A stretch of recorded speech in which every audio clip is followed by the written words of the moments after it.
హెబ్రీయులకు రాసిన పత్రిక 12వ అధ్యాయము చూడండి. అపోస్తలుడైనటువంటి పౌలు హెబ్రీయుల సంఘానికి రాస్తున్నటువంటి పత్రిక అయితే సరే.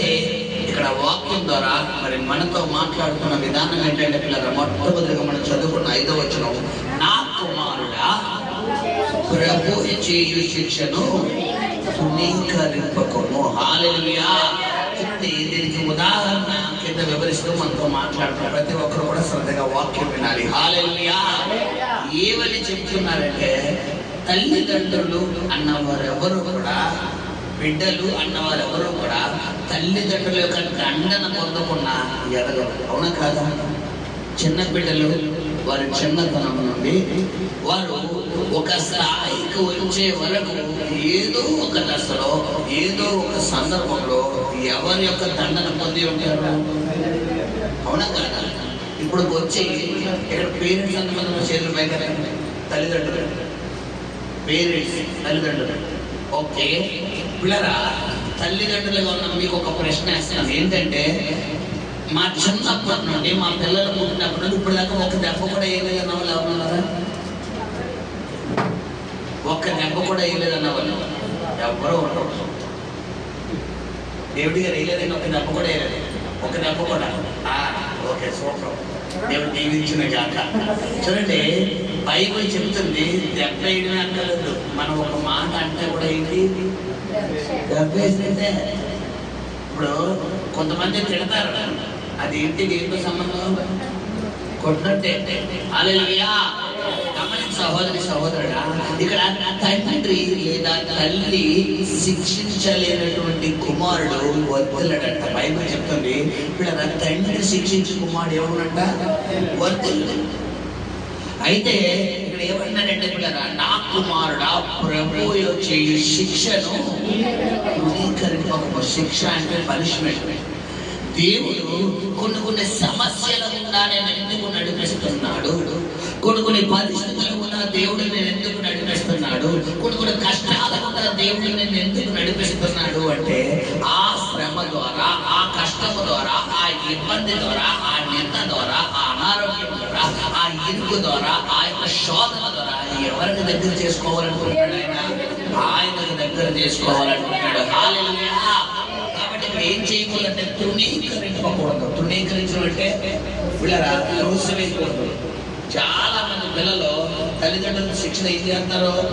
త్రోసివేస్తారు. మా అమ్మ అత్తమానం కొడతాడు, మా అందుకే మా అమ్మ అంటే ఇష్టం ఉండదు. మా డాడీ అత్తమానం కొడతాడు, అందుకే మా డాడీ అంటే ఇష్టం ఉండదు. మా అమ్మ అత్తమానం కొడతాడు, అందుకే నాకు ఇష్టం ఉండదు. ఇప్పుడు సహోదరి సహోదరుడా, మీ నాన్న లేదా మీ అమ్మ, మీ తండ్రి లేదా మీ తల్లి తిడుతుంది, కొడుతుంది లేదా కొడుతున్నారు లేదా తిడుతున్నారు అంటే నువ్వు కారణం వెతికితే ఆ దెబ్బలకి కారణం ఉంటుందా లేదా? అంటే రెండోసారి తిట్టించుకుంటావా? రెండోసారి గుర్తించుకుంటావా? ఎందుకు?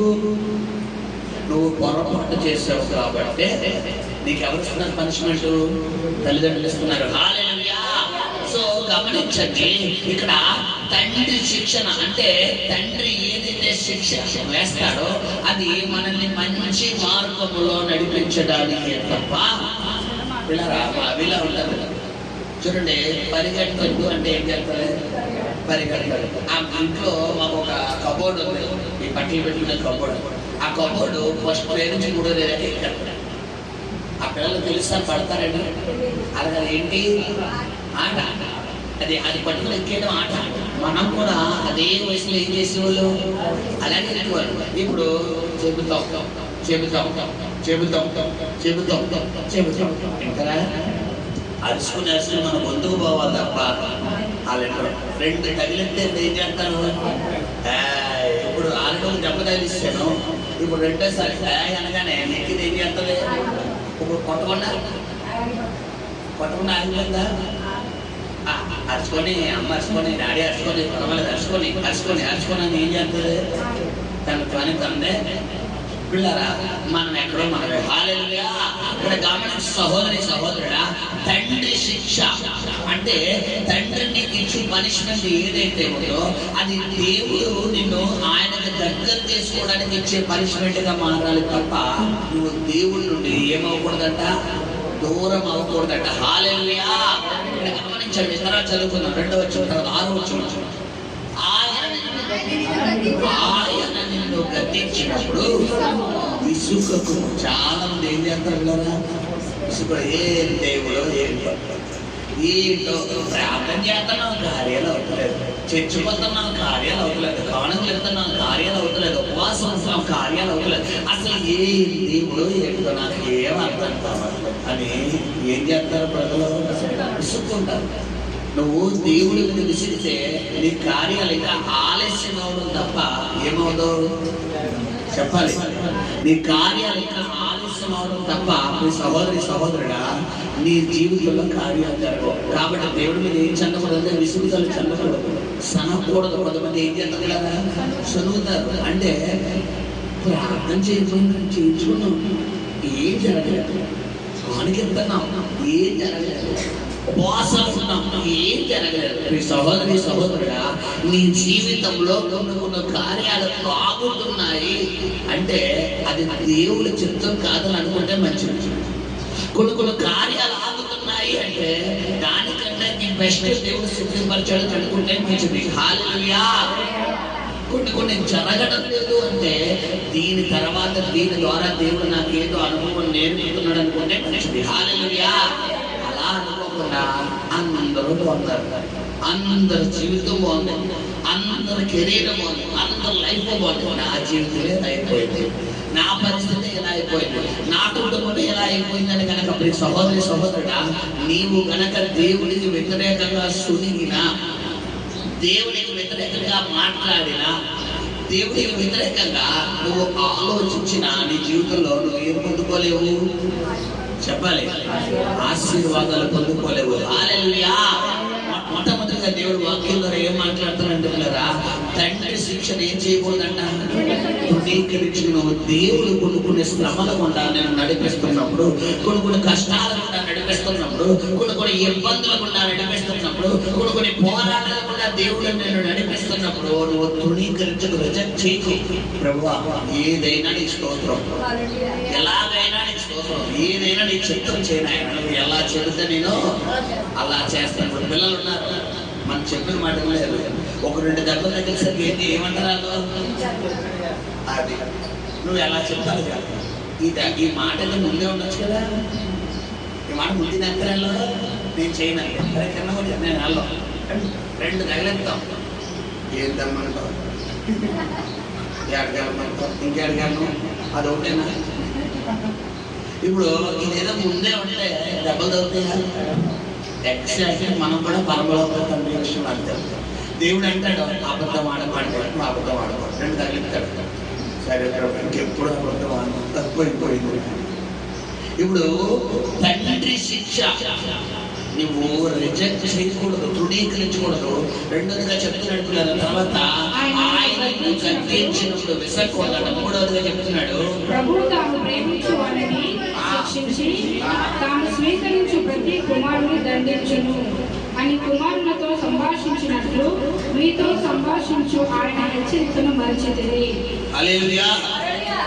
మూడవదిగా చెప్తున్న మాట ఏంటంటే ప్రభు తాను ప్రేమించు వారిని శిక్షించి తాను స్వీకరించు ప్రతి కుమారుని దండించినని కుమారులతో సంభాషించినట్లు మీతో సంభాషించు ఆయన హెచ్చరికను మరచితిరి.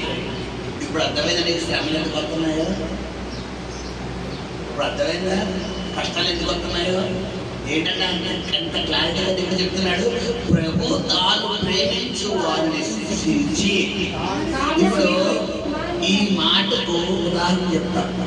బైబిల్లో దావీదు ఎన్ని శ్రమలు పడ్డాడు? దావీదు యోసేపు ఎన్ని శ్రమలు పడ్డాడు? యోబు ఎన్ని శ్రమలు పడ్డాడు? దానియేలు ఎన్ని శ్రమలు పడ్డాడు? షడ్రక్ మెషక్ అబేద్నెగో ఎన్ని శ్రమలు పడ్డారు చెప్పాలి కదా. ఇప్పుడు వీళ్ళందరినీ దేవుడు ప్రేమించినట్ట ప్రేమించలేనట్ట? దావీదు నా ఇల్లు, దావీదు ఏమన్నాడు? దావీదు మామూలుగా ఇచ్చిన పనిష్మెంట్ చెప్పాలి. ఓ పక్కన అన్నదమ్ములు వ్యతిరేక, ఓ పక్కన ఆత్మీయ నాయకులు వ్యతిరేక, బిడ్డరా ఒక పక్కన కన్న బిడ్డలు వ్యతిరేక. సహోదరి సహోదరుడా, నీ జీవితంలో కొన్ని పరిస్థితులు గుండా దేవుడు నిన్ను నడిపిస్తున్నాడు. నీ ఇంట్లో వారికి శత్రువులైపోతున్నారు, నువ్వు ప్రేమించిన వారికి విరోధులైపోతున్నారు. నువ్వు ఎవరైతే యాక్సెప్ట్ చేస్తున్నావో, ఎవరినైతే ప్రేమిస్తున్నావో, ఎవరైతే నువ్వు ఎంతగా అభిమానిస్తున్నావో వాళ్ళకి అగైనెస్ట్ అయిపోతున్నారు, వాళ్ళని తిరిగి దాడి చేస్తున్నారు, వాళ్ళని ద్వేషించే వ్యక్తులుగా మారిపోతున్నారు. అంటే దేవుడికి నేను దగ్గర చేసుకుందామని ఉన్నాడు తప్ప నీ జీవితంలో మరొక అనుభవం కాదు. కాబట్టి గమనించండి, ప్రభు నన్ను ప్రేమించు వారికి ప్రతి కుమారుని చేయుట దండించిన. దండన అంటే ఏంటి చెప్పాలి? కొట్టడవా తిట్టడవా? దండన అంటే ఏంటి? కొట్టడం. ఏమండి ఎందుకు కొడతాడండి చెప్పాలి? మాట అనక అవిల వాళ్ళమ్మ అన్నం పెడతారు. అవిల మా పాప చిన్న పాప కూడా చెప్తున్నాను, మిగతా అంతా చిన్నపిల్లలు ఎవరు లేరు. అందుకని అత్తమాన పాస్టర్ అత్తమాన అవిల అవిల అవిల అంటున్నా ఉంది అనుకోకుండా అమ్మ అవిల వయసులో పిల్లలు ఎవరైనా ఉంటే అలానే చెప్తారు. ఎందుకంటే అందరు ఆలోచన ఒకలా ఉన్నారు. హల్లెలూయా. సరే, ఇక్కడ హవిలకు వాళ్ళ మమ్మీ కూడి పెట్టేటప్పుడు దువ్వెను పక్కన ఎక్కుంటారు తల్లవడానికి. ఎందుకంటే 6 4 లేడని ఆ దువ్వెను పక్కన ఏమంటారు? ఎందుకు పడతా దువ్వెను అంటారు, దువ్వెను పక్కన చూడాలి. ఇది ఎంత తెలివైందంటే చూడండి, ఈ చిన్నపిల్లలు ఎంత తెలుగుగా మారిపోయారంటే అప్పుడు దాకా అమ్మ కావాలి, ఇప్పుడైతే దువ్వెను పట్టుకుంటుందా నాకు డాడీ కావాలి. కరెక్ట్గా దువ్వెను పడుకుంటుంది. నాకు డాడీ పెడితేనే నేను పెడతాను దువ్వెను. ఒకసారి నేను పట్టుకుంటాను, ఇప్పుడు ఎవరు కావాలంటే అంతే. ఇప్పుడు శిక్ష దండన ఎవరికి దగ్గర చేస్తుంది? దేవునికి దగ్గర చేస్తుంది. హల్లెలూయా. దావీదు జీవితంలో దండన వచ్చింది కాబట్టి ఎవరికి దగ్గర చేస్తున్నాడు? దేవుడు. యోసేపు జీవితంలో దండన వచ్చింది కాబట్టి ఎవరికి దగ్గర చేస్తున్నాడు? శత్రుక మేషక అబేద్నెగో జీవితంలో దండన వచ్చింది. మీరు గనక ఆ ప్రతిమకు మొక్కకపోతే అగ్నిగుండంలో వేసేస్తున్నాడు. అవునా కాదా? వాళ్ళు ఏం చేస్తున్నారు? సరే ఒక నిమిషమే కదా మనసులో పెట్టుకొని, నన్ను క్షమించిన ఆయన, నేను బతకాలనుకుంటున్నాను కాబట్టి ఈ ప్రతిమకు మొక్కేస్తున్నాను, యేసు రక్తమే అని. రాజా ఓకేనా, సాటిస్ఫై అని అడిగాడు అనుకోండి. దేవుడు అలా అగ్నిగుండం రక్షించా? అసలు అతను క్రియేట్ అవునా? వాళ్ళకి దేవుడు మంచి పొజిషన్ లో కూర్చోబెట్టినా వీళ్ళు ఏమంటున్నారు? రాజా నీవు మమ్మల్ని అగ్నిగుండంలో వెయ్యి, మేము చావనైనా చేస్తాము కానీ ఏంటంట అగ్నిగుండం అంటే శ్రమ. 1 పేతురు 4 అగ్ని వంటి మహాశ్రమలు మీ జీవితంలో మీకు కలిగినప్పుడు నీకేదో ఒక గొప్ప వింత సంభవించినట్లు మీరు ఆశ్చర్యపోకుండా అంటాడు. శత్రుక మేషక అబేద్నెగోలకి అగ్నిగుండం లాంటి శ్రమలు కలిగినాయి అక్కడ. అటువంటి శ్రమలు నీ జీవితంలో నీకు కలుగుతున్నప్పుడు నువ్వేమవకూడదంట? ఆశ్చర్యపోకూడదు. అయ్యో బాబోయ్, నా జీవితం ఇలా అయిపోయింది, నా బ్రతికేంటి ఎలా అయిపోయింది, నా పరిస్థితి ఏంటి ఎలా అయిపోయిందని నువ్వేమవకూడదు. సహోదరి సహోదరుడా, ఆశ్చర్యపోకూడదు, బాధపడకూడదు, విసుగకూడదు, సనగకూడదు, తిరుగుబాటు చేయకూడదు. ఎందుకు అంటే నీ జీవితంలో కొన్ని శోధనల గుండా, కొన్ని కష్టాల గుండా, కొన్ని ఇబ్బందుల గుండా, కొన్ని పరిస్థితుల గుండా దేవుడు నిన్ను నడిపిస్తున్నాడంటే పరమరంగా ఆశీర్వాదం ఏదో దేవుడు దాచిపెట్టి ఉంచడం అర్థము. హల్లెలూయా. ఎగ్జాంపుల్ చెప్పుకుంటూ ముందుకు వెళ్తాను. దావీదు జీవితంలో ఎంత శ్రమ పడ్డాడో దేవుడు, యోసేపు జీవితంలో ఎంత శ్రమ పడ్డాడో దేవుడు. ఇప్పుడు నా శత్రుక మేషక అబేద్నెగోలు ఎంత శ్రమ పడ్డారో దేవుడు అంత స్థాయి, కానీ ఎంత శ్రమ పడ్డారో అంత ఎత్తైన స్థానంలో నిలబెట్టాడు. హల్లెలూయా. ఈ రోజు ప్రభు నీతో మాట్లాడుతున్న మాట ఏంటంటే, ఇప్పుడు ఎంతైతే శ్రమ గుండా వెళ్తున్నావో, ఎంతైతే ఇబ్బందులు గుండా వెళ్తున్నావో, ఎంతైతే నిందలు అవమానాలు గుండా వెళ్తున్నావో ప్రభు నీతో మాట్లాడుతున్నాడు. రానున్న దినముల అంత ఎత్తైన స్థానంలో దేవుడు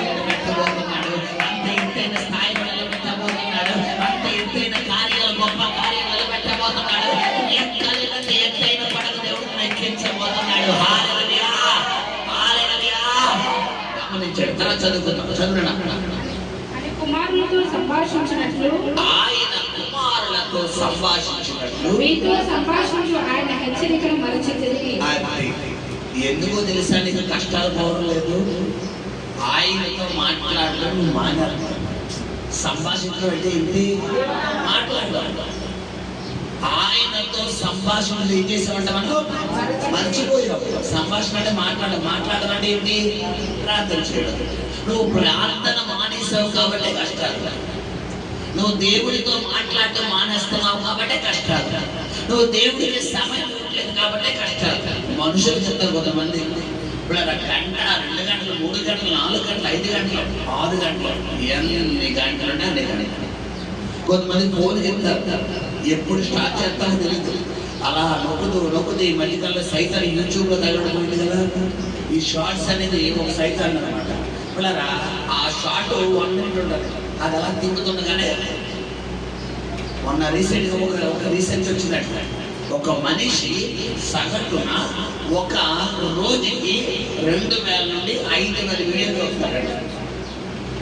షార్ట్స్ ఎంత? 2000 నుండి 5000 వీడియోస్ సగటున చూస్తున్నాడట. అంటే చూసుకోదాన్ని, ఒక మనిషి రోజుకి పొద్దున్న 1000, సాయంత్రం 1000, మధ్యాహ్నం 1000, రాత్రి 2000. ఎందుకంటే రాత్రి వేగ మనుషులకి వెళ్తాం కదా, దీనికి వేగ మనుషులు ముందు పక్కనే పెట్టుకుని అలా ప్రార్థన చేసుకుని ఇలా స్టార్ట్ చేస్తాం. చూసి అక్కడ పెట్టేసి పడుకుంటాం. అందులో స్వార్థంగా అయిపోవాలి, నెట్ అన్న అయిపోవాలి. పిల్లరా, కొంతమందికి స్వార్థంగా అయిపోవాలి, కొంతమందికి ఏమైపోవాలి? నెట్ అయిపోవాలి. సో గమనించాలి, ఏ మాత్రం పడుకునేటప్పుడు నెట్ లేదప్పుడు నువ్వు ఏమైపోతే పిచ్చెక్కిపోతాయి. నెట్ లేదు, ఫోన్ చూసుకుంటాను మళ్ళీ పెడతాను, ఫోన్ చూసుకుంటాను మళ్ళీ పెడతాను. ఛార్జింగ్ లేదు. ఎందుకు? వాక్యం విన్నాక, దేవుడు మాట్లాడినాక, దేనికోసం? ఆ దేవుడి ఆయాస్కరమైన చూడడం కోసం. హల్లెలూయా. గమనించు సహోదరి సహోదరుడా, నీ ఆత్మీయ జీవితం ఎలా ఉంది? నీ ప్రార్థనా జీవితం దేవుడితో సంభాషించడం ఏం చేశారంట వారు? మరచిపోయారు. నువ్వు దేవుడితో సంభాషించడం ఏం చేయకూడదు? మరచిపోకూడదు. నువ్వు ప్రార్థన చేయడం మరచినా, నువ్వు వాక్యం చదవడం మరచినా, నువ్వు దేవుడితో మాట్లాడడం మరచినా, నీ జీవితంలో కొన్ని శోధనలు రావడానికి కారకురాలు నువ్వే అవుతావు. హల్లెలూయా. తర్వాత చదువుతున్నా 7వ వచనం. శిక్షాఫలము పొందుటకై మీరు సహించుచున్నారు. దేవుడు కుమారులుగా మిమ్మల్ని చూచుచున్నాడు. తండ్రి శిక్షింపని కుమారుడెవడు? కుమారులైన వారందరూ శిక్షలో పాల్గొనుచున్నారు.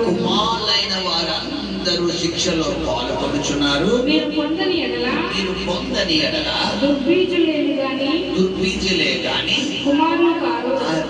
అంటే ఏంటంట? దుర్బీజులు అంటే ఏంటి చెప్పాలి. దుర్బీజులు అంటే ఏమన్నా? బీజము అంటే ఏంటి? విత్తనం. బీజం అంటే ఏంటి? దుర్బీజం అంటే చెడు విత్తనం. అంటే ఇప్పుడు చెడ్డవారు. మీరు గనక తండ్రి చేతిలో మీరు పనిష్మెంట్ పొందకపోతే చెడ్డవారు. ఇది ఎక్కడదండి అని అనుకుంటే, బైబిల్ ఏం తండ్రి శిక్షించిన కుమారుడు శిక్షించిన తండ్రి ఎవరంట? విరోధి. అంటే ఏంటి కదా? గమనించండి, ఎవరైతే దేవునికి ఆయాసకరంగా జీవిస్తారో వారు జీవించిన విధానాన్ని బట్టి వారు పనిష్మెంట్ పట్టుకుంటారు. హల్లెలూయా. మనకి కయ్యను కనబడుతున్నాడు, హేబేలు కనబడుతున్నాడు. హేబేలు తప్పు చేశాడా? కయ్యను తప్పు చేశాడా? చెప్పాలి. కయ్యను తప్పు చేశాడు, పనిష్మెంట్ కయ్యను పొందుకుంటున్నాడు. గమనించండి, హేబేలు తప్పు చేయలేదు కానీ ఏం పొందుకున్నాడు? పనిష్మెంట్. ఇప్పుడు దేవుడు ఏమనుకుంటున్నాడా? అసలైన పనిష్మెంట్ ఎవరికి ఇచ్చారు? ఇప్పుడు గమనించండి, హేబేలు చంపిన మరుక్షణం దేవుడు ఎవరిని చంపించాడు? కానీ చంపాడా? ఏమన్నాడు? నువ్వు దేశం అయిపోతావు. ఇప్పుడు హేబేలు ఒకసారి వెళ్ళిపోయాడు, అతను చావు 1 నిమిషమే. కానీ కయ్యను జీవితాంతం 10 నిమిషాలు. అంటే దేశం అంటే ఏంటి? ఊరంతా కనుక పని ఉండదు, ఓ పాట ఉండదు, ఓ ఉద్యోగం ఉండదు, ఓ కష్టం ఉండదు, ఒక ఫ్యామిలీ ఉండదు, ఓ బాధ్యత ఉండదు, ఉండదు, ఏముండదు. కొంతమంది ఇలాంటి వాళ్ళు ఉంటారు సోమలు. ఓ భార్యను పట్టించుకోరు, ఓ భర్తను పట్టించుకోరు, ఓ బిడ్డలను పట్టించుకోరు. ఒక సంవత్సరం అక్కమంతేలే. ఇప్పుడరా ఏ వర్కలేదు, ఎంచేపు రోడ్లు friends friends friends friends friends. అలాగ బాధ్యత లేకుండా తిరుగుతున్నావు అంటే దేవుడి శాపం నేను మీద ఉన్నాను.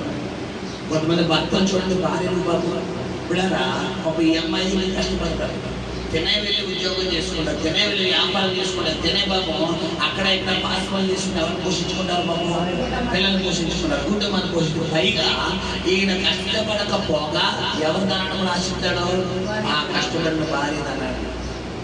వీళ్ళందరూ ఎవరిలో దేశ నిర్మలు అంటే కైలు బ్యాచ్ అనమాట. పిల్లలు గమనించండి, ఇక్కడ దేవుడు ఏమన్నాడంటే ఎవరైతే శిక్షించబడరో వారందరూ దుర్బీజులంటారు. తర్వాత చదువుకున్నాడు. మరియు శరీర సంబంధులైన తల్లిదండ్రులు, ఇప్పుడు ఎగ్జాంపుల్ చెప్తున్నాను, చదువున్నాను. శరీర సంబంధులైన తల్లిదండ్రులు మనకు శిక్షకులై ఉండేవి, వారి యందు భయభక్తులు కలిగి ఉంటేవి. అట్లయితే ఆత్మలకు తండ్రి అయిన వారికి మరి ఎక్కువగా లోబడి బ్రతుకోలేదా? హల్లెలూయా. మా అమ్మ కొడతాదండి, మా నాన్న తిడతాడండి అన్నవాళ్ళు చేతులు పైకెళ్ళండి. నేను తప్పు చేస్తే మా అమ్మ కొడతాడు, మా నాన్న తిడతాడు అన్నవాళ్ళు. నేను తప్పు చేస్తే మా అమ్మ తిడతాడు, మా నాన్న కొడతాడు అన్నవాళ్ళు. ఓకేనా కదా? ఇక్కడ తామసం మీ అమ్మ కొడదా? కొడదా? డాడీ కొడదా? ఇక్కడ హల్లెలూయా.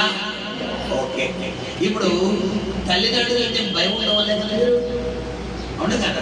స్కూల్ అయిపోయినండి అన్నీ ఎందుకు చెప్తారు? అమ్మ అంటే ప్రేమ ఎక్కువైపోయామ్మా, డాడీ అంటే ప్రేమ ఎక్కువైపోయా. ఎందుకు? ఒకవేళ అరగంట లేట్ అయితే ఎలా ఉంటుందో తెలుసు. ఇంట్లో అట్ల పుల్ల ఎక్కడికి వచ్చేదే, అట్లేసుకుని అట్ల పుల్ల జాగ్రత్తగా చేతుల మీదకి వచ్చేస్తారు. ఇంట్లో ఉన్న చీపురు గంట ఆ ముద్ర ఎక్కడికి వచ్చేస్తుంది, ఈపుకి వచ్చేస్తారు. ఆ పెంట మన కన్నాలంటే ఎందుకు వచ్చేస్తాయి, ఈపుకి వచ్చేస్తాయి. జిరాక్స్ కాపీ వచ్చేస్తారు. ఇప్పుడు ఎక్కడ జిరాక్స్ కాపీ మాకు ఎందుకులే బాబు, ఆ ప్రింట్అవుట్లు మాకు ఎందుకులే, ఆ కలర్ జిరాక్స్ మాకు ఎందుకులే బాబు, స్కూల్ అయిపోయినట్టే జాగ్రత్తగా ఇంటికి వెళ్ళిపోయినసేమో అని అక్కడ ఎక్కడికి వచ్చేస్తాం మనం, ఇంటికి వచ్చేస్తారు.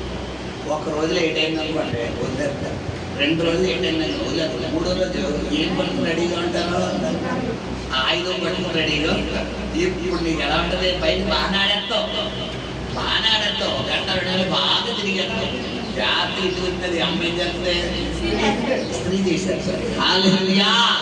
ఇక్కడ ఏమంటున్నారంటే పిల్లరా, ఇహలోక సంబంధమైన తల్లిదండ్రులు అంటే నువ్వు ఎంత భయపడుతున్నావో, సమయానికి రాకపోతే తిడతారు, తప్పు చేస్తే తిడతారు, వ్యతిరేకంగా జీవిస్తే తిడతారు. మా అమ్మకి ఇష్టం ఉండదు, మా డాడీకి ఇష్టం ఉండదని నువ్వు ఎలాగైతే క్రమశిక్షణ కలిగి ఉంటున్నావో, శరీర సంబంధమైన తల్లిదండ్రుల పట్ల నువ్వు అంత క్రమశిక్షణ కలిగి ఉన్నప్పుడు ఆత్మ సంబంధమైన దేవుడి పట్ల ఎక్కడ క్రమశిక్షణ ఉండాలి ఉంటున్నావా? ప్రశ్నించుకో సహోదరు.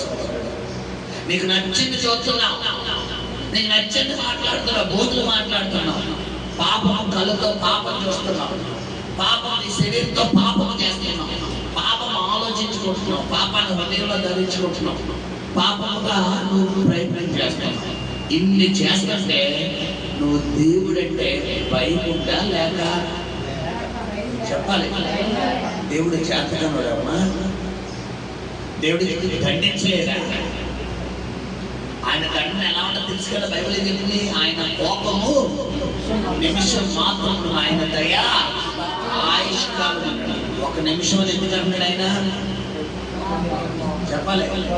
ఆయన దృష్టిలో 1 రోజు ఎన్ని సంవత్సరాలు సమానంగా? 1000 సంవత్సరాలు. 1 రోజు నీ 24 గంటలు ఆయనకి ఎంత అంట? చెప్పాలి. సంవత్సరానికి ఎన్ని రోజులు? ఇప్పుడు దీని క్యాలిక్యులేటర్ తీయండి.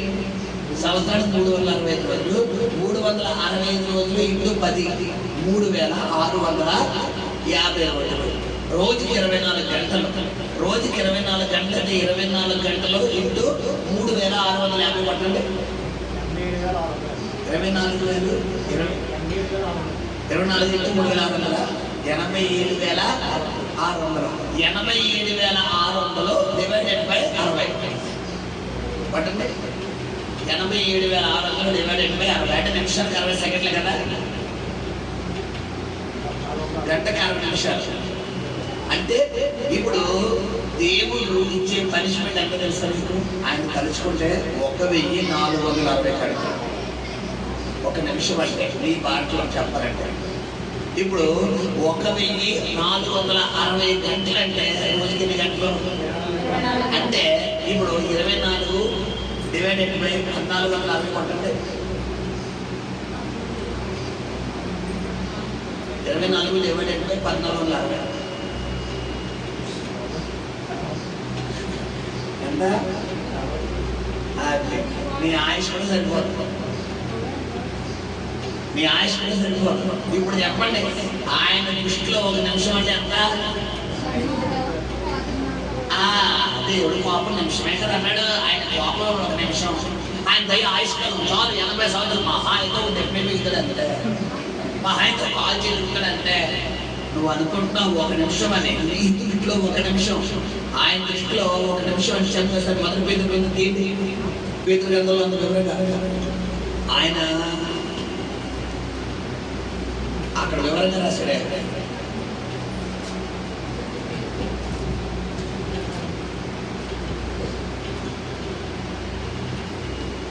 పేతురు గ్రంథము ప్రభు దయాళుడని మీరు రుచి చూచి ఎడల సమస్తమైన దుష్టత్వమును సమస్తమైన కపటమును వేషధారులను అసూయను సమస్త దోషమును. నేను చెప్పింది అది కదరా, 2వ అధ్యాయం అనలేదు. అక్కడ చూడు, ఆయన ఒక దినము 1000 సంవత్సరాలతో సంబంధం ఉంటుంది. 2వ పేతురు అనుకుంటా, రైట్, 2వ పేతురు 3వ అధ్యాయం 8వ వచనం. ఒక సంగతి మరిచిపోకుడి, ఏమనగా ప్రభు దృష్టికి ఒక దినము 1000 సంవత్సరముల వలెను, 1000 సంవత్సరములు. 1000 సంవత్సరాలు అంటే 10 మంది ఆయుష్ ప్రభుకి ఎందుకంట. ఒకవేళ ఒక మనిషి 100 సంవత్సరాలు బతికితే 10 మంది 10 తరాలు బతికిన వ్యక్తి ఆయుష్ ప్రభుకి ఎన్ని దినాల్లో సమానం? ఒక్క దినం. ఇప్పుడు ఆయన కోపం నిమిషం మాత్రమే. ఇప్పుడు నువ్వు ఆయన కోపం వచ్చే విధంగా జీవిస్తున్నావా, శాంతం వచ్చే విధంగా జీవిస్తున్నావా? Choice is yours. అవకాశం దేవుడు నీకే. నీకు నచ్చినట్టుగా చూస్తావు, నీకు నచ్చినట్టుగా తింటావు, నీకు నచ్చినట్టుగా మాట్లాడతావు, నీకు నచ్చినట్టుగా ప్రవర్తిస్తావు, నీకు నచ్చినట్టుగా వెళ్తావు, నీకు నచ్చినట్టుగా ఉంటావు. ఇప్పుడు దేవుడి దగ్గర నుంచి నీకు కృప కావాలి అంటే ఊరికి వస్తుందమ్మా. ప్రతిదానికి ఏం చెల్లించాలి ఈ లోకంలో? ఏం చెల్లించాలి? వెల చెల్లించాలి. వెల లేకుండా ఏదైనా వస్తుందా? దేవుడి దగ్గర కూడా వెల చెల్లించాలి. ఏంటా వెల చెప్పాలి? ఇవన్నీ తర్వాత. దేవుడి దగ్గర కావాల్సిన వెల ఏంటో తెలుసా? ఏంటి? హృదయం, ఆత్మ కూడా కాదు. ఆయనకి ఏం కావాలంటే విరిగి నలిగిన హృదయమే. అది దహనబలి అంటే ఏంటి? దేవుడికి ఇచ్చిన నైవేద్యం, దేవుడికి మీరు ఇచ్చే అర్పణ. నీ హృదయం ఎవరికి ఇవ్వాలి? మరి ఎవరికి ఇస్తాను? నా గుండె నీవే,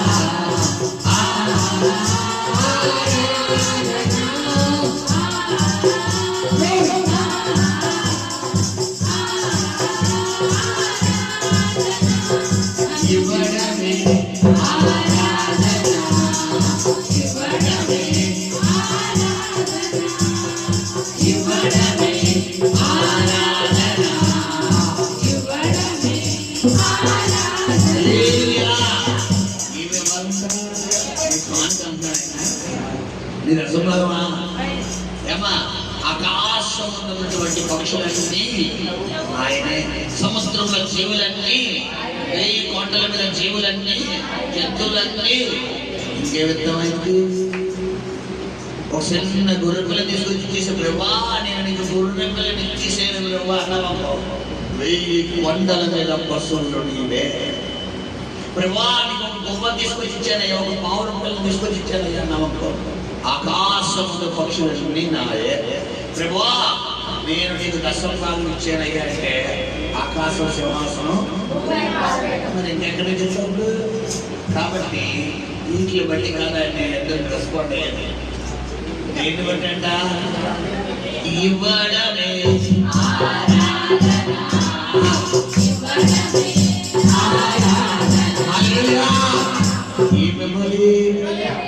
చెప్పాలి. నా గుండెలా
దాన్ని బట్టి నేను ఫలితం ఇక్కడ మనం పాట పాడేస్తున్నాం కానీ పాస్టర్ గారు పాడుతున్నారు కదని చెప్పి మనం పాడేస్తే కాదమ్మా.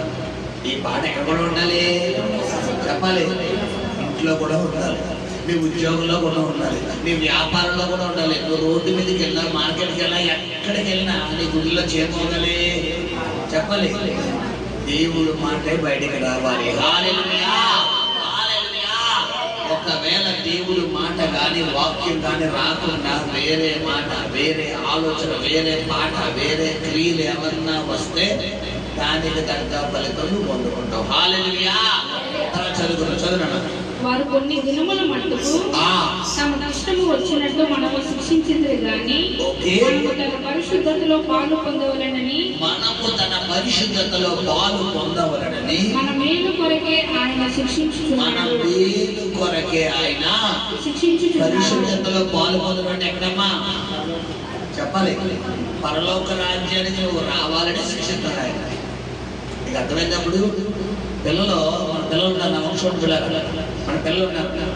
చిన్నప్పుడు వాళ్ళ స్థితి ఏంటంటే మా అవిలో ఉండదు. చిన్నప్పుడు ఏం చేసింది సార్, సున్నం నాగేసింది. మేము ఎలా ఇల్లు వచ్చేలోపు ఆ గోడ సున్నం తీసింది. మన ఇంట్లో కనీసం శ్వాస తినేటప్పుడు చిన్న ఇసుక వచ్చిందనుకోండి, వెంటనే ఆ ముందు ఏం చేస్తాం చూసాను. ఆ పిల్లలకి తెలిసేది ఆ సున్నం లోపల వాడు పీకి ఏం చేస్తుంది, పీకి తినేస్తాడు. వాళ్ళకి తెలిసేది. ఇప్పుడు చెప్పాను 2 తక్కువ తగిలించాడు. సున్నం దగ్గరికి వెళ్ళగానే ఇప్పుడు ఒకసారి ఏం తెలియదంటే ఆడుకుంటుంటే ఆ మంచం ఉంది, మా ఇంట్లో మంచం. ఆ మంచం పక్కనే మంచం ఆడుకుంటే మంచానికి ఉండాలి. ఆ తర్వాత మంచం కూడ ఉంటుంది కదా, దానికి ఏమంటారు, ఆ మంచానికి ఏమన్నారు వాయిస్, మంచానికి కొబ్బరికి సంబంధించిన నారు పీచు, ఆ పీచు, ఆ కొబ్బరి పీచు ఎలా చూసి ఆ దాంట్లో పెట్టి ఇంకా మాసం ఒక డిప్రెస్ తగిలినట్టు పొడిగేసరి. నేను అడిగాను ఏం చేసి, నేను ఎంత లేదు అడిగాను. ఎక్కడ ఏమడిపోయింది, ఆ పీస్ అంతా అడిగిపోయింది. ఇప్పుడు అది అబద్ధం ఆడుతుంది ఎదుగుతుందా లేదా ఇలా రా అని చెప్పి అలా వెళ్ళి మనుషుల దగ్గర ఇలా చూస్తే అదంతా తడిచిపోయింది. 2 తప్పులు దొరికిపోయింది. ఏంటి దగ్గర ఒకటి 2 మంచం తిన్నది ఏం చేయాలి, చూసేది తొలలేదు. ఇప్పుడు దేవుడి విషయంలో కూడా అంతే. నువ్వు తప్పు చేస్తున్నావు కానీ ఎవరు చూడలేదు అనుకుంటున్నావు, ఆయన అన్ని చూస్తున్నాడు. ఆయనకు అన్నీ తెలుసు. నువ్వు ఎలా ఉంటున్నావు, ఎలా మాట్లాడుతున్నావు, ఎలా ప్రవర్తిస్తున్నావు, ఎలా నడుచుకుంటున్నావు, ఏ విధంగా జీవిస్తున్నావు అని మొత్తం డేటా అంతా ఆయన దగ్గర ఉంటుంది. అయితే ఆయన నీకు దండన నేను నాశనం అయి చెయ్యాలని, నువ్వు నష్టం పొందాలని, నువ్వు నష్టపోవాలని చెప్పి నీకు దండన ఇవ్వట్లేదు. ఎందుకోసం దండన ఇస్తున్నాడు ఆయన? నేను పరలోక దేశంలో అంటే పరలోక రాజ్యంలోకి నువ్వు అడుగు పెట్టాలన్న ఉద్దేశంతోనే నీకు దండన ఇస్తున్నాడు తప్ప మరొక పర్పస్ కాదు. హల్లెలూయా, హల్లెలూయా. కాబట్టి గమనించండి. చదువుతున్నాం. మరియు ప్రస్తుతమందు సమస్త శిక్షయు దుఃఖకరముగా కనబడునే గాని ఉపకరముగా కనపడును గాని సంతోషకరముగా కనబడదు. అయినను దాని యందు అభ్యాసము కలిగిన వారికి అది నీతియును సమాధానకరమై ఫలమిచ్చును. కాబట్టి వడలిన చేతులను సడలిన మోకాలను బలపరచుడి. హల్లెలూయా. ప్రస్తుతం నీకు కలిగే శ్రమ ఎలా ఉందంటే, నా జీవితం ఏంటో నాకు ఏమర్థం కావట్లేదు, నా బ్రతికేంటో నాకు ఏం అర్థం కావట్లేదు, అసలు ఎటు వెళ్తుందో నా గమ్యం నాకు అర్థం కావట్లేదు అన్నట్టుగానే ఉంది. రాగే చెప్పాడా? ప్రస్తుతం నీకు ఎలా ఉందంట? దుఃఖకరం, బాధే, ఫైనాన్షియల్ బాధ, భర్త ద్వారా బాధ, భార్య ద్వారా బాధ, బిడ్డల ద్వారా బాధ, ఉద్యోగంలో బాధ, వ్యాపారంలో బాధ, tension tension tension tension tension tension, బాధ బాధ బాధ, దుఃఖం అన్ని దుఃఖం ప్రస్తుతం. అయితే పరదనగా దేవుడు ఎలా ఉంచబోతున్నాడంట? చదువునా? అది పరదనగా దేవుడికి ఏమివ్వబోతున్నాడంట? సంతోషం ఇవ్వబోతున్నాడు. పిల్లలకి తల్లిదండ్రులు వారు స్వేచ్ఛగా చాక్లెట్ ఇస్తే వాళ్ళు భయం లేకుండా తింటారా? ఇలా దొంగచాటుగా తింటే భయం లేకుండా తింటారా? చెప్పాలి. స్వేచ్ఛగా ఇచ్చామనుకోండి, వాళ్ళు ఎంజాయ్ చేస్తూ తింటారు. వాళ్ళు దొంగచాటుగా తింటే ఏం చేస్తారు? మొత్తం తినేసి శుభ్రంగా ఫుడ్ ఎంజాయ్ చేస్తూ తినాలా, భయపడుతూ తినాలా? అది ఆస్వాదించాలి. సో దేవుణ్ణి కూడా నువ్వు ఎలా చేయాలి? ఆస్వాదించాలి. నా దేవుడు నాకు తప్పకుండా ఒకరోజు ఇవ్వబోతున్నాడు, ఒకరోజు నాకు ఇస్తున్నాడు. ఈ శ్రమలు ఎన్నైతే, నేను అన్ని శ్రమల గుండా అయితే వెళ్తున్నాను, ఎన్ని శోధనల గుండా అయితే వెళ్తున్నాను, ఎన్ని పోరాటాల గుండా అయితే, అదిగో నా దేవుడు నాకు ఆశీర్వాదం ఇవ్వబోతున్నాడు, అదిగో నా దేవుడు అతి త్వరలో దీవించబోతున్నాడు, నన్ను దీవించబోతున్నాడు, నన్ను ఆశీర్వదించబోతున్నాడు. అదిగో ఇంకా నా శ్రమలు అయిపోయినాయి, నా శోధనలు అయిపోయినాయి, నా కష్టాలు అయిపోయినాయి, నా దేవుడిని ఎత్తైన స్థలంలో కూర్చోబెట్టబోతున్నాడు అని నువ్వు నమ్మాలి. నువ్వు నమ్మకుండా, నువ్వు ప్రార్థన చేయకుండా, నువ్వు దేవుడిని అడగకుండా నీ జీవితంలో కార్యాలు పొందుకోవడం అనేది జరగదు, జరగని పని. హల్లెలూయా. అబ్రహాము దేవుడిని నమ్మెను, అది ఆయన నీతిగా ఎంచుకున్నాడు. ఇప్పుడు నువ్వు నీతిగా మారాలంటే, నీతిగా జీవించాడు ఎవరు నమ్మాలి? దేవుడు నమ్మాలి. దేవుడు నమ్మకుండా, ప్రార్థన చేయకుండా, వాక్యం చదవకుండా నీకు కార్యాలు జరిగిపోవడం జరగదు. గమనించి సహోదరి సహోదరుడు, 3 పాయింట్లు ఉదయకాల ప్రభు మనతో మాట్లాడడం. మొట్టమొదటి పాయింట్ ఏంటి కదా? ఎవరికి దుఃఖకరంగా జీవించకూడదంట? దేవుడికి దుఃఖకరంగా జీవించకూడదు. రెండోది ఏంటి? ఆయన శిక్షణ ఏం చేయకూడదంట? విసుగకూడదు. తర్వాత 3వ పాయింట్ ఏంటి? ప్రభు తనను ప్రేమించు వారిని శిక్షించును. అంటే ఏంటి? నీకు శ్రమలు వస్తున్నాయి, నీకు కష్టాలు వస్తున్నాయి, నీకు శోధన వస్తుంది, నీ జీవితంలో కొన్ని పరిస్థితులు కూడా నువ్వు వెళ్తున్నావు, కొన్ని గుడ్డు పరిస్థితులు కూడా వెళ్తున్నావు, కొన్ని కరువు పరిస్థితులు కూడా వెళ్తున్నావు అంటే నీకు ఏదో లెసన్ దేవుడు నేర్పించి నిమిత్తమైన నా పరిస్థితి కూడా నడిపిస్తున్నాడు తప్ప నీ జీవితాన్ని నాశనం చెయ్యాలని కాదు. హల్లెలూయా. చిన్న వాక్యం చెప్పి నేను ముగిస్తాను. యోసేపు పిల్లరా, యోసేపు కల రాకపోతే, యోసేపు అన్నలో యోసేపు మీద కోపడేవారా? శ్రద్ధగా చెప్ప సమాధానం. యోసేపు కల రాకపోతే పిల్లరా, యోసేపు అన్నలో యోసేపు తిరుగుబాటు చేసేవారా? యోసేపు అన్నలో తిరుగుబాటు చేయకపోతే యోసేపు గోతులో పడేవాడా? యోసేపు గోతులో పడకపోతే మిద్యానీయులు పిల్లరా మరి వారు ఐగుప్తీయులకి అమ్మేవారా? ఐగుప్తీయులు కొనుక్కో పొందుకోకపోతే పిల్లరా పోతీఫర్ ఇంట్లోకి చేరేవాడా? పోతీఫర్ ఇంట్లోకి చేరకపోతే పిల్లరా పోతీఫర్ భార్య యోసేపు మీద మరి కన్నేసేదా? కన్నేయకపోతే యోసేపు జైల్లోకి వెళ్ళేవాడా? జైల్లోకి వెళ్ళకపోతే రాజుగారి యొక్క సంరక్షణ బట్టి ఇద్దరు కూడా వారితో కలుసుకునేవారా? వారితో కలవకపోతే, పరిచయం లేకపోతే వారి కలభావం చెప్పేవాడా? వారికి కళ రాకపోతే కలభావం చెప్పేవాడా? వారు విడుదల పొందకపోతే యోసేపు బయటకు వచ్చేవాడా? వారు విడుదల పొందిన తర్వాత పిల్లగా ఒకవేళ యోసేపు చెప్పిన ఎమ్మటనే యోసేపు గురించి రాజుగారికి రికమెండేషన్ చేస్తే యోసేపు బయటికి ఏ విధంగా వచ్చేవాడు? నార్మల్ పర్సన్ గా, రాజా నేను చేసిన తప్పును నేను తప్పు చేయలేదు, అయితే నాకు కళ వచ్చింది, ఆ కళని యోసేపు ఒక వ్యక్తి నాకు సాయం చేశాడు కాబట్టి నా ఎందుకు దయించి ఆ వ్యక్తిని విడిపించయ్యా అంటే రాజు నార్మల్ వ్యక్తిగా విడిపించి ఆ వదిలేండి అన్నది. యోసేపు గారికి అంత కనపడుతుందా? ఇప్పుడు ఎవరైతే మేలు పొందుకున్నారో ఆ వ్యక్తి కృతజ్ఞత లేకుండా ఆ వ్యక్తిని దూరాన్ని పెట్టేసింది ఎవరు? చెప్పాలి. నీ ద్వారా ఎవరైతే మేలు పొందుకున్నారో ఆ వ్యక్తి ఇప్పుడు నీకు సహాయం కావాలని నువ్వు అడిగిన ఆ వ్యక్తి చెయ్యి దూరం చేస్తానంటే కాదు ఎవరు అనుకుంటున్నావు? ఆ వ్యక్తి దేవుడా? ఎందుకు అర్థమైందా? అర్థం కలదా? నా వాయిస్ పోయింది, అందుకే గట్టిగా చెప్పాలి.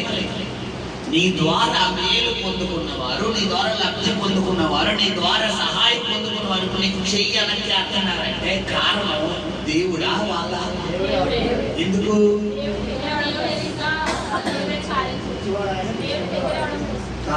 చెప్పాలి. ప్రయత్నం చేయాలి, మాట్లాడితే వస్తుంది. చెప్పాలి. హల్లెలూయా.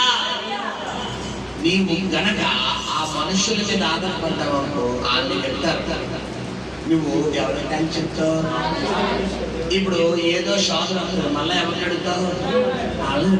ఇప్పుడు వాళ్ళని దేవుడు టైప్ చేశాడు, ఇలా పట్టేసాడు, వాళ్ళు కదలలేరు మెదలేరు. ఇప్పుడు నువ్వు ఎవరిని అడగాలి? దేవుణ్ణి అడగాలి. ఉదాహరణ చెప్తారు, మన శుక్రవారం నాడు మా పాపని నేను కోటానికి వెళ్తే పిల్లరా మా పాపని మా మామయ్య గారికి తీసుకుని ఆ విలన్ తీసుకుని మా అమ్మగారు ముద్దు ఇచ్చాడు మామయ్య గారు అంటే సరే తీసుకెళ్ళిపోయారు. ఆ విలన్ మా అమ్మగారు తీసుకుని పైకి వెళ్తుంటే పైనుంచి కుక్క మా అమ్మగారు అదే రౌండ్ మేడలు అనమాట, రౌండ్ మేడలు పైనుంచి కుక్క వస్తుందంట. కింద నుంచేమో మా అమ్మగారు ఉన్నారు, గంటకెళ్ళి మధ్యలో ఉంటారు. కుక్క కింద వస్తారు తప్ప పైకి వెళ్తుందా? అది చూస్తే ఊరంత ఉందంట. ఏదో చూస్తే సన్నంగా ఉన్నారు, ఈ పిల్లలు సంఘలో ఉంటాయి. ఈ పిల్లేమో అది చేస్తుందంట. మా అమ్మగారికి అమ్మ కూడా తడ గుడిసుకుంటారు. కిందకి దిగితే ఎక్కడ కుక్క మీద పడిపోతాం, పైకి వెళ్తే ఎక్కడ కుక్క వెళ్తుంది, అది ఇలా చూస్తుందంట. ఆ టైంలో నేను కింద ఉన్నాను అనుకోండి, లేదు మా మామయ్యగారు కింద ఉన్నారు అనుకోండి, వెంటనే మా అమ్మగారు మా మామయ్యగారు మా అమ్మగారు ఎవరు చెప్తారు? తమ్ముడు గారు అభిషేకం చెప్తారు. ఇప్పుడు ఆయన మా దేవుడు ఏం చేశాడు? ఆ టైంలో ఆయన పండిస్తాడు, నేను లేకుండా చేస్తాడు. మా అమ్మగారు ఏం చేశాడు తెలుసా?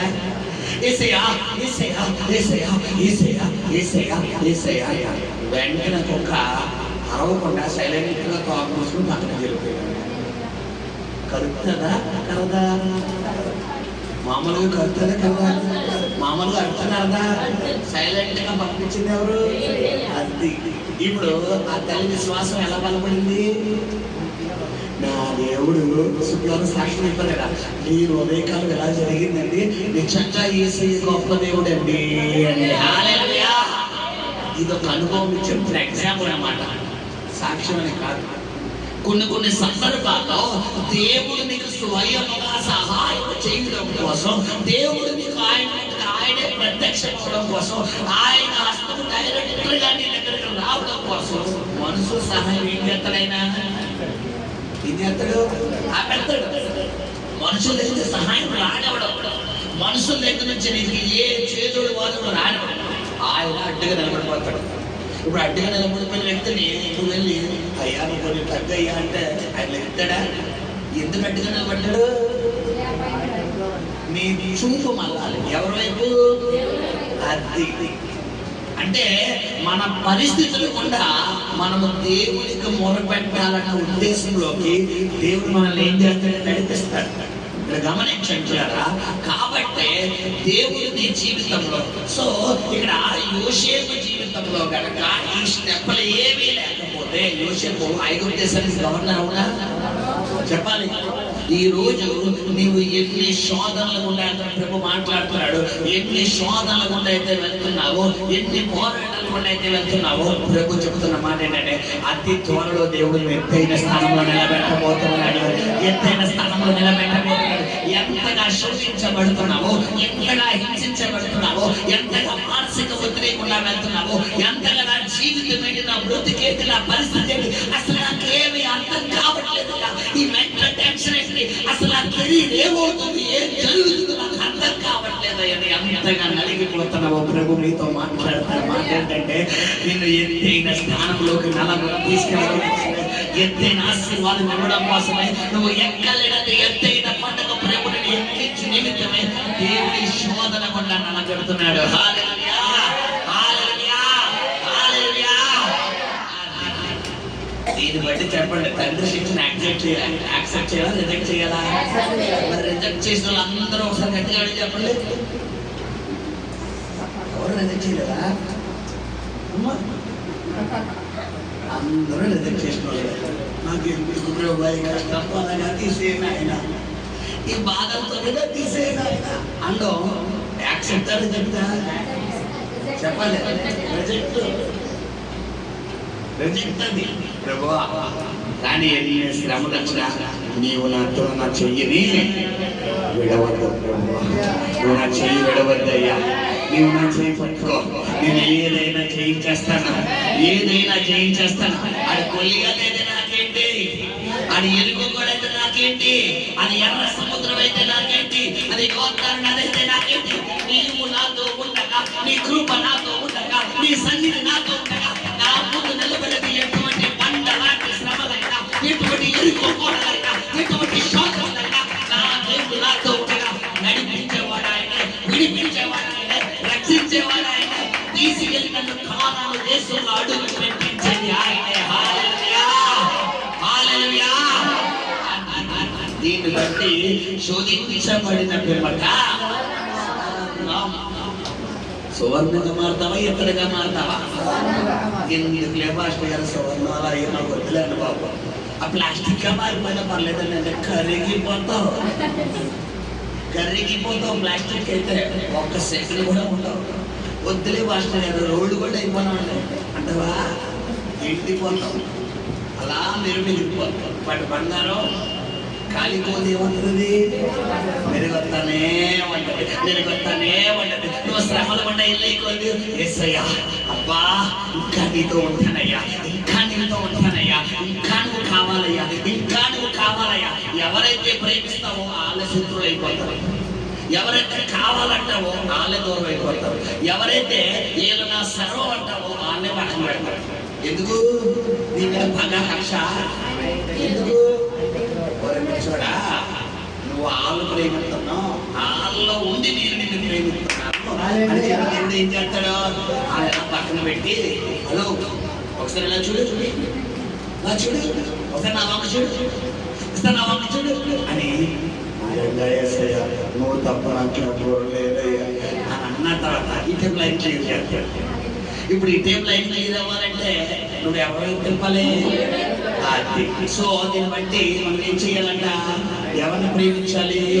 దేవుణ్ణి ప్రేమించాలి. హల్లెలూయా. 3 మాటలు ప్రభు మనతో మాట్లాడాడు. ఆయన శిక్షణ తృణీకరించకు, ఆయన శిక్షణ విసుకకు.